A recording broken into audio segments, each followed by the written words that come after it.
بسم اللہ الرحمن الرحیم۔ السلام علیکم دوستو، آج کی ویڈیو میں ہم آپ کو حضرت ابراہیم علیہ السلام کی ولادت اور ان کے واقعات کے بارے میں بتائیں گے۔ اگر آپ ہمارے چینل پر نئے ہیں تو جلدی سے ہمارے چینل کو سبسکرائب کریں تاکہ ہر نئی آنے والی ویڈیو کا نوٹیفیکیشن آپ کو مل سکے۔ حضرت ابراہیم علیہ السلام شہر بابل میں رہتے تھے، جن کے کھنڈرات آج بھی موجود ہیں، جو بغداد سے 40 میل کے فاصلے پر موجود ہے۔ حضرت ابراہیم علیہ السلام کے والد کا نام طارق تھا، جبکہ آزر ان کا لقب تھا۔ حضرت ابراہیم علیہ السلام کے زمانے سے بت پرستی بہت عام تھی۔ قرآن مجید میں حضرت ابراہیم علیہ السلام کا ذکر 73 مقامات میں ہوا ہے۔ محمد بن اسحاق رحمۃ اللہ علیہ نے فرمایا کہ ملک بابل کا بادشاہ تھا، جس نے ایک دن خواب دیکھا جس میں اس نے ایک ستارہ طلوع ہوتے دیکھا، جس کی روشنی سے آفتاب اور مہتاب دونوں بے نور ہو گئے ہیں۔ تو نمرود خوف زدہ ہو گیا، اور اس خوف زدگی کی عالم میں اس نے بہت سے نجومیوں کو بلایا اور اپنے اس خواب کی تعبیر دریافت کی۔ سب نجومیاں اس بات پر متفق تھے کہ آپ کی سلطنت میں اس سال ایک ایسا بچہ پیدا ہونے والا ہے جس سے آپ کی بادشاہیت ختم ہو جائے گی اور آپ کا تخت نصب و نبود ہو جائے گا۔ یہ سن کر نمرود غصے سے لال پیلا ہو گیا اور اپنے حواریوں کو حکم دیا کہ اس سال جتنے لڑکے پیدا ہوں سب کو قتل کر دیا جائے۔ جب اس بات کا علم حضرت ابراہیم علیہ السلام کی والدہ کو ہوا تو آپ کی والدہ گھر سے نکل کر ایک غار میں چلی گئی، جہاں حضرت ابراہیم علیہ السلام کی ولادت ہوئی، اور کچھ عرصہ آپ کی والدہ آپ کو غار میں دودھ پلانے آتی، اور اس طرح اللہ تعالیٰ نے آپ کی پرورش کی۔ جب حضرت ابراہیم علیہ السلام تھوڑے سے بڑے ہوئے تو اپنی والدہ سے پوچھتے ہیں کہ میرا رب کون ہے؟ تو ان کی والدہ نے کہا کہ میں ہوں، کیونکہ اس وقت پرورش کرنے والے کو رب کہا جاتا تھا۔ تو حضرت ابراہیم علیہ السلام نے دوبارہ پوچھا کہ آپ کا رب کون ہے؟ تو انہوں نے جواب دیا کہ تمہارا والد۔ تو حضرت ابراہیم علیہ السلام نے پوچھا کہ باپ کا رب کون ہے؟ تو ان کی والدہ نے کہا کہ ان کا رب نمرود بادشاہ ہے۔ جس وقت حضرت ابراہیم علیہ السلام نے یہ دریافت کیا نمرود بادشاہ کا رب کون ہے، یہ پوچھنے کے بعد آپ کی والدہ ایک دم پریشان ہو گئی اور حضرت ابراہیم علیہ السلام کو خاموش ہونے کا کہا، اور یہ سارا ماجرا آپ کی والدہ نے آپ کے والد کو سنایا اور کہا کہ جس بچے کی نسبت مشہور ہے کہ وہ زمین والے کا دین بدل دے گا، وہ فرزندہ آپ کا بیٹا نظر آتا ہے جو ایسی باتیں کرتا ہے۔ حضرت ابراہیم علیہ السلام جلیل القدر پیغمبر تھے اور شروع سے ہی بت پرستی کے خلاف تھے، اور اپنی قوم کو سمجھاتے کہ بت پرستی حرام ہے اور ایک اللہ تعالیٰ کی طرف بلاتے جو سارے جہانوں کا مالک ہے۔ جب آپ کی تبلیغ کا علم نمرود بادشاہ کو ہوا تو آپ علیہ السلام کو اپنی عدالت میں بلایا۔ حضرت ابراہیم علیہ السلام بے خوف ہو کر چلے گئے۔ جب بھی لوگ نمرود بادشاہ کے پاس پیش ہوتے تو نمرود کو سجدہ کرتے، لیکن حضرت ابراہیم علیہ السلام نے ایسا بالکل نہ کیا، جس سے نمرود غصے میں آ کر حضرت ابراہیم علیہ السلام کو کہا، تو نے مجھے سجدہ کیوں نہیں کیا، جبکہ میرے دربار میں جو کوئی بھی حاضر ہوتا ہے وہ مجھے سجدہ کرتا ہے۔ حضرت ابراہیم علیہ السلام بے خوف ہو کر کہا، میں صرف اپنے پروردگار عالم کو سجدہ کرتا ہوں جو زمین و آسمان کا مالک ہے، جو مارنے اور زندگی بخشنے پر قادر ہے۔ نمرود نے کہا، میں بھی جسے چاہوں زندگی دوں، جسے چاہوں قتل کر دوں۔ پھر نمرود نے 2 قیدیوں کو بلایا، جس میں سے ایک کو قتل کر دیا اور ایک کو تو چھوڑ دیا، جس کا ذکر قرآن پاک میں یوں بیان ہوا ہے، کیا تو نے اسے نہیں دیکھا جس نے جھگڑا کیا ابراہیم علیہ السلام کے ساتھ اس کے رب کے بارے میں؟ یہ قیدی اس کو سلطنت، جبکہ ابراہیم نے کہا کہ میرا رب مارتا ہے اور جلاتا ہے۔ کہا نمرود نے، میں بھی مارتا ہوں اور جلاتا ہوں۔ حضرت ابراہیم علیہ السلام کے والد شروع سے ہی بت تراش اور بت پرست تھے۔ ایک دن حضرت ابراہیم علیہ السلام نے اپنے والد سے کہا، اے باپ، یہ کیا مورتیاں ہیں جن کو آپ دن رات تراشتے ہو اور سجدہ کرتے ہو، جبکہ یہ نہ ہمیں نفع دے سکتے ہیں اور نہ ہی نقصان کر سکتے ہیں؟ باپ نے کہا، یہ ہمارے خدا ہیں اور ہم نے اپنے باپ دادا کو انہی کی پوجا کرتے دیکھا ہے۔ اور کہا، تو ہمارے خداؤں سے بیزار ہے، البتہ سنسار کیا جائے گا۔ حضرت ابراہیم علیہ السلام نے اپنے والد کو سمجھانے کی بڑی کوشش کی، جس کا سورۃ مریم میں ارشاد ہے، اور یاد کر کتاب میں ابراہیم کا ذکر، بے شک وہ سچا نبی تھا۔ جب کہا اس نے اپنے باپ کو، اے ابا جان، کیوں ایسی چیزیں کی پوجا کرتے ہو جو نہ سنتی ہیں اور نہ دیکھتی ہیں اور نہ آپ کو کسی کام آ سکتی ہیں۔ اے میرے ابا جان، یقیناً آیا ہے میرے پاس علم جو آپ کے پاس نہیں آیا، میری تابع داری کرو، میں سیدھا راستہ دکھاؤں گا۔ اے میرے ابا جان، شیطان کی فرما برداری نہ کریں، بے شک شیطان خدا کا نافرمان ہے۔ اے میرے ابا جان، بے شک میں ڈرتا ہوں کہ پہنچے آپ کو خدا کی طرف سے عذاب، پس ہو جائیں آپ شیطان کے دوست۔ حضرت ابراہیم علیہ السلام کی ایسی نرم وصیت کا بھی باپ پر کچھ اثر نہ ہوا، اور جواب میں کہا کہ اے ابراہیم، تو ہم کو ہمارے خداؤں کی عبادت سے منع کرتا ہے؟ یاد رکھ، اگر تو باز نہ آیا تجھے سنسار کر دیا جائے گا، جس کا ذکر قرآن پاک میں یوں ہوا ہے۔ کہا باپ نے، کیا تو میرے خداؤں سے منہ پھیرتا ہے؟ اگر باز نہ آیا تجھے سنسار کر دیا جائے گا، اور چھوڑ دے مجھ کو کچھ مدت تک۔ پھر ایک دن حضرت ابراہیم علیہ السلام کی قوم ایک بڑے میلے میں گئی۔ جب اس کا علم حضرت ابراہیم علیہ السلام کو ہوا تو حضرت ابراہیم علیہ السلام نے موقع پاتے ہی ان کے بڑے بت خانے میں چلے گئے، جہاں بہت سارے بڑے چھوٹے بت موجود تھے۔ حضرت ابراہیم علیہ السلام نے کلہاڑے سے سارے بت توڑ ڈالے، یہاں تک کہ ریزہ ریزہ کر دیا۔ ایک سب سے بڑے بت کے کاندھے پر اپنا کلہاڑا رکھ دیا۔ جب حضرت ابراہیم علیہ السلام کی قوم واپس آئی اور یہ سارا معاملہ دیکھا تو حیران ہو گئی، اور کہنے لگے، کس نے یہ ظلم کیا ہمارے خداؤں کے ساتھ، جس کا ذکر قرآن پاک میں یوں ہوا ہے۔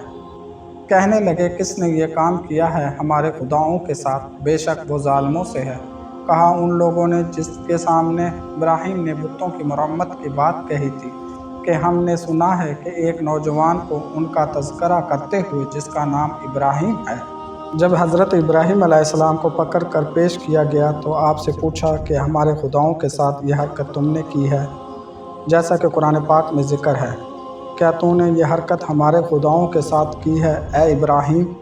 تو ابراہیم علیہ السلام نے جواب دیا کہ اس حرکت کے بارے میں اس بڑے بت سے دریافت کرو جس کے کاندھے پر کلہاڑا ہے، اور فرمایا، مجھ سے کیا پوچھتے ہو؟ اپنے خداؤں سے پوچھو کہ تمہارے ٹکڑے ٹکڑے کرنے والا کون ہے۔ جب کافروں کے پاس ان باتوں کا کوئی جواب نہ تھا تو کافر آپس میں مشورہ کرنے لگے کہ حضرت ابراہیم علیہ السلام کو جلا دو، تاکہ اس طرح ہمارے خداؤں کی عزت باقی رہے گی۔ سب نے اس بات پر اتفاق کیا کہ حضرت ابراہیم علیہ السلام کو جلا دیا جائے۔ پھر ایک بڑا اور گہرا گڑھا کھودا، جس کو لکڑیوں سے بھر دیا۔ جب ان لکڑیوں کو آگ لگائی گئی تو آگ کے شعلے اتنے اونچے تھے کہ پاس سے دور اوپر سے بھی کوئی پرندہ گزر نہیں سکتا تھا، اور حضرت ابراہیم علیہ السلام کو ایک منجنیق کے ذریعے پھینکا گیا۔ جب حضرت ابراہیم علیہ السلام کو آگ میں ڈالا گیا تو اللہ تعالیٰ نے آگ کو حکم دیا، اے آگ، ہو جا ٹھنڈی اور سلامتی والی ابراہیم پر، اور آپ علیہ السلام 40 یا 50 دن اس آگ میں رہے۔ جب حضرت ابراہیم علیہ السلام آگ سے صحیح سالم نکلے تو آپ علیہ السلام کے والد نے کہا، ابراہیم، تیرا رب بہت ہی بڑا بزرگی والا ہے۔ حضرت ابراہیم علیہ السلام نے نمرود سے کہا، اتنی بڑی بادشاہی خدا نے تجھے دی ہے اور مجھے خدا نے نبی بنا کر بھیجا ہے، مجھے آگ سے بچا کر ایک معجزہ تجھے دکھایا ہے۔ اگر پھر بھی تو کفر سے باز نہ آیا تو تجھے تباہ و برباد کرنے کے لیے میرے پروردگار کا ادنی لشکر ہی کافی ہے۔ نمرود نے کہا، دنیا میں میرے بغیر کوئی بادشاہی نہیں، اور میری بارگاہ کے بغیر کوئی بارگاہ نہیں۔ اگر آسمان کے بادشاہ کے پاس کوئی فوج ہے تو کہو کہ مجھ پر اپنی فوج بھیج کر میرے فوج سے مقابلہ کرے۔ تو حضرت ابراہیم علیہ السلام نے دعا کی۔ دعا کے بعد حضرت جبرائیل علیہ السلام تشریف لائے اور کہا، نمرود کو کہو کہ تیاری کر لے، ہماری فوج آ رہی ہے۔ پھر مقررہ دن حضرت ابراہیم علیہ السلام تن تنہا نمرود کی فوج کے سامنے گئے تو ان لوگوں نے کہا کہ اے ابراہیم، آسمانی فوج کہاں ہے؟ فرمایا، پہنچ رہی ہے۔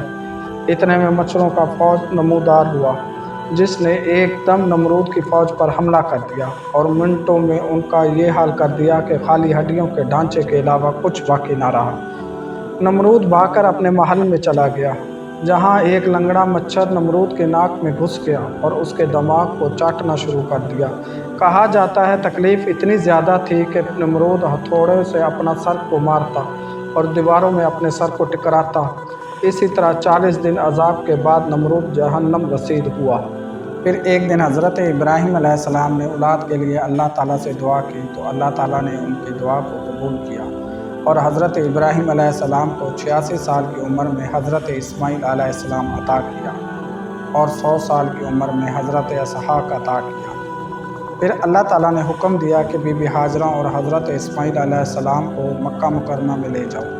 حضرت ابراہیم علیہ السلام نے بی بی ہاجرہ اور حضرت اسماعیل علیہ السلام کو مکہ مکرمہ میں، جہاں اس وقت آب زمزم ہے، ایک درخت کے نیچے کچھ کھجوریں اور پانی دے کر چلے گئے۔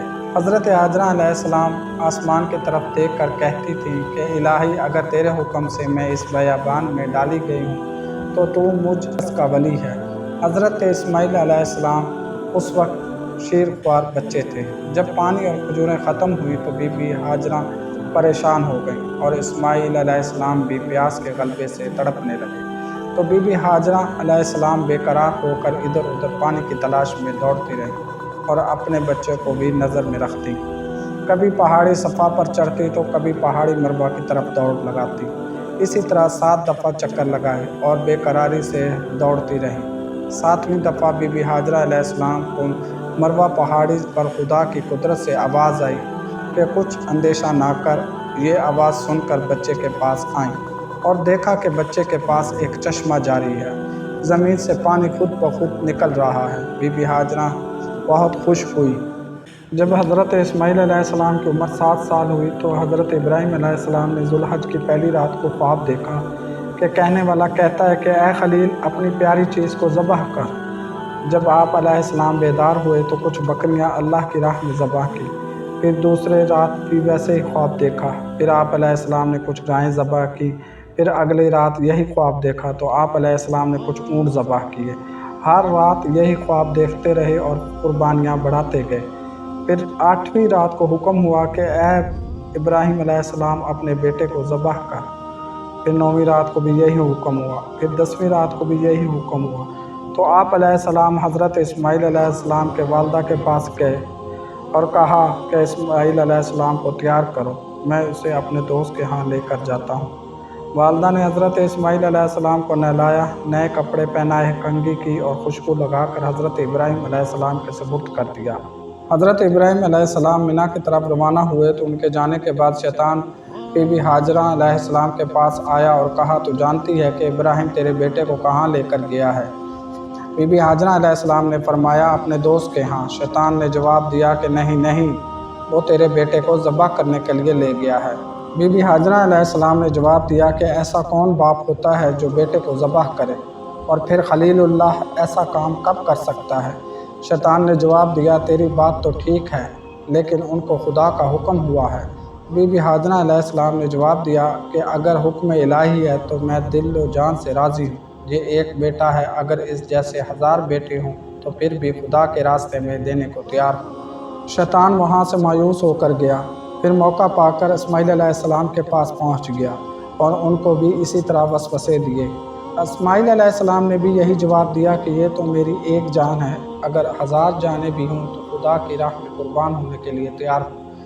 اس کارروائی سے بھی شیطان نا امید ہو کر حضرت ابراہیم علیہ السلام کو وسوسے دینے لگا۔ حضرت ابراہیم علیہ السلام نے پہچان لیا اور ڈھیلا اٹھا کر مارا اور اللہ کے حکم کی تعمیل شروع کی، جیسا کہ پروردگار عالم نے ارشاد فرماتا ہے۔ جب اسماعیل دوڑنے پھرنے کا ہو گیا، کہا، ابراہیم، اے بیٹے، میں تجھے خواب میں ذبح کر رہا ہوں، بس تیری کیا رائے ہے؟ اسماعیل نے جواب دیا کہ اے میرے باپ، جو کچھ حکم کیا جاتا ہے کر، انشاءاللہ مجھے صابروں سے پائے گا۔